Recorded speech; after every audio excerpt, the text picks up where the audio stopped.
कहा जाता है कि राजनीति में महिलाओं का रास्ता नेताओं के बिस्तर से होकर निकलता है। ये बिल्कुल सच बात है और आज मैं बहुत सारे खुलासे करूंगी, अपने जीवन से रिलेटेड भी करूंगी। और अभी जो मधु किश्वर हैं वो आरोप लगा रही हैं, मोदी नामा जिन्होंने लिखी है, उनकी बायोग्राफी लिखी है। जो जिसकी बायोग्राफी लिखता है तो उसकी पर्सनल लाइफ के बारे में, उसके अंदर तक बहुत सारी चीज़ों के बारे में उसको पता होता है। तो आज वो इस बात को खुलासे कर रही हैं कि ऐसा है, तो मैं समझती हूँ कुछ ना कुछ सच ही होगा, उसमें गलत तो वो नहीं बोलेंगी।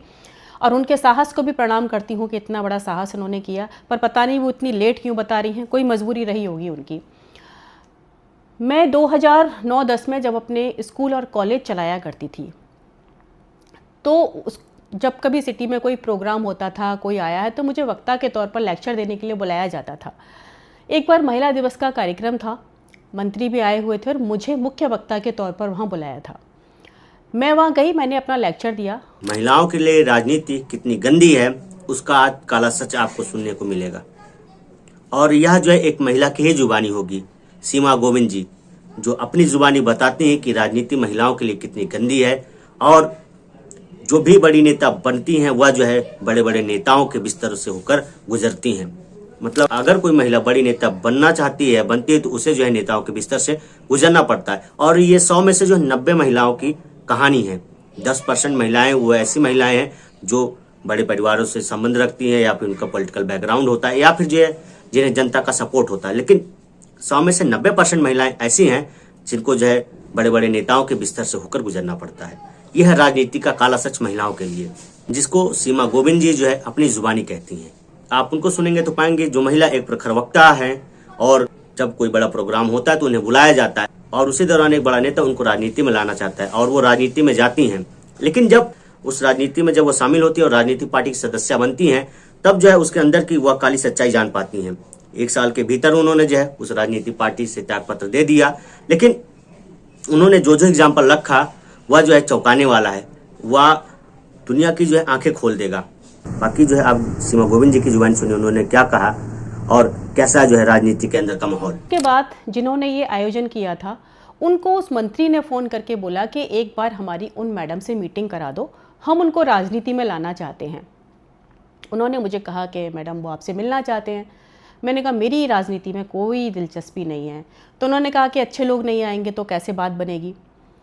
मैं गई, बात की और उन्होंने मुझे राजनीति में एंट्री कराई और एक अच्छा पद दिया। मैं 1 साल ही टिक पाई वहाँ पर, क्योंकि जो अंदर के हालात थे, जो अंदर औरतों की स्थिति थी, वो देखकर मेरा मन पूरी तरीके से ख़राब हो गया। और ये सच बात है कि 90% महिलाएं जो है इसी रास्ते से होकर वहाँ पहुँचती हैं। 10% महिलाएं सिर्फ वो हैं जो कि या तो बहुत पॉलिटिकल बैकग्राउंड से आई हुई होती हैं मजबूत, या फिर जनता का उनके पास इतना बड़ा समर्थन होता है तब वो वहाँ पहुँचती हैं। 1 साल में मैंने देखा, मैं नीचे से लेकर ऊपर तक हर नेता से मिली, लेकिन सबका एक ही चीज़, give and take, give and take. आपके पास क्या है देने के लिए? काबिलियत नहीं चाहिए किसी को आपकी भाई। महिला पार्टी ऑफिस में एक बार 2 महिलाएं बात कर रही हैं, दोनों पार्षद हैं। एक को टिकट दे दिया, दूसरे को नहीं दिया। जिसको नहीं दिया वो कह रही है कि और क्या करूं, सब तो कपड़े खोल दिए, सब तो दे दिया, फिर भी टिकट नहीं दी। ये सुनकर मैं सन्न रह गई। हमने कहा कि आप इस बलबूते पर राजनीति में आएंगी? तो उन्होंने मुझे कहा कि तुम क्या सोचती हो, तुम अपनी काबिलियत के दम पे ऊपर पहुंचोगी? और उनकी बात सच साबित निकली। मैं जहाँ कहीं भी जाऊँ मुझसे सिर्फ एक ही डिमांड हो। हमने कहा ये तो मेरे बस की बात कभी नहीं है भाई, ऐसी राजनीति को प्रणाम करती हूँ भाई, रखो अपने पास। और मैंने 1 साल के बाद वो राजनीति छोड़ दी। लेकिन 1 साल में मैंने बहुत कुछ अंदर गंदगी देखी, और ये हर पार्टी का हाल है, कोई पार्टी दूध की धुली नहीं है। लेकिन ये सच बात है कि जो धर्म ध्वजा का इतना बड़ा काम कर रही है ना, जितनी धर्माधिकारी उतनी बड़ी व्यभिचारी। उनका सिर्फ एक चेहरा है, अंदर बहुत गंदगी है सबके। मेरा कॉलेज का काम था, और कॉलेज का काम यहाँ जो गवर्नर थे उस समय पे, अब वो नहीं है, कल्याण सिंह, उनसे मैं मिली उस कॉलेज के काम के लिए। उन्होंने तो सीधा मुझसे एकदम से, जैसे कहते हैं कि ना, ये दो और ये लो। हमने कहा ये क्या तरीका है भाई? और उन्होंने मेरा काम नहीं किया। जब मैंने मना कर दिया कि मैं ये तो नहीं कर पाऊंगी कैसे भी, तो उन्होंने मेरे कॉलेज में 10 कमियां निकाल दी। अब मुझे पता था कि ये नहीं चलने देंगे। आखिरकार मैंने वो कॉलेज बंद कर दिया। तो ये यहाँ की एक सड़ी हुई राजनीति का हिस्सा है।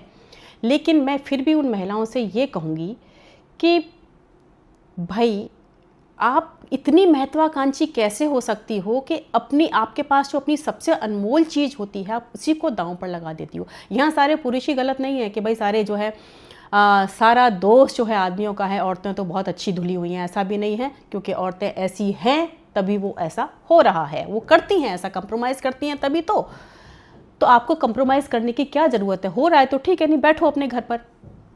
लेकिन ये सच है, 90% के साथ महिलाओं के साथ यही हो रहा है। अभी और खुलासे होंगे इस चीज़ पर तो आगे चीज़ें आएंगी। लेकिन 4 चीज़ें मैं अपनी सारी बहनों से कहूँगी कि तू रजिया बन, तू दुर्गा बन, तू कभी न बिन कपड़ों वाली बन। तेरे बदन पे मरते लोग, तू उस बदन की रखवाली बन। तू हर घर की इज्जत और आन है, तू नहीं अय्याश मर्दों की शान है।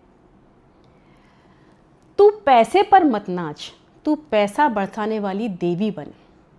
नाचना बुरी बात नहीं है, वो भी एक कला है, पर तू अय्याश मर्दों को, जल्लादों को नचाने वाली बन।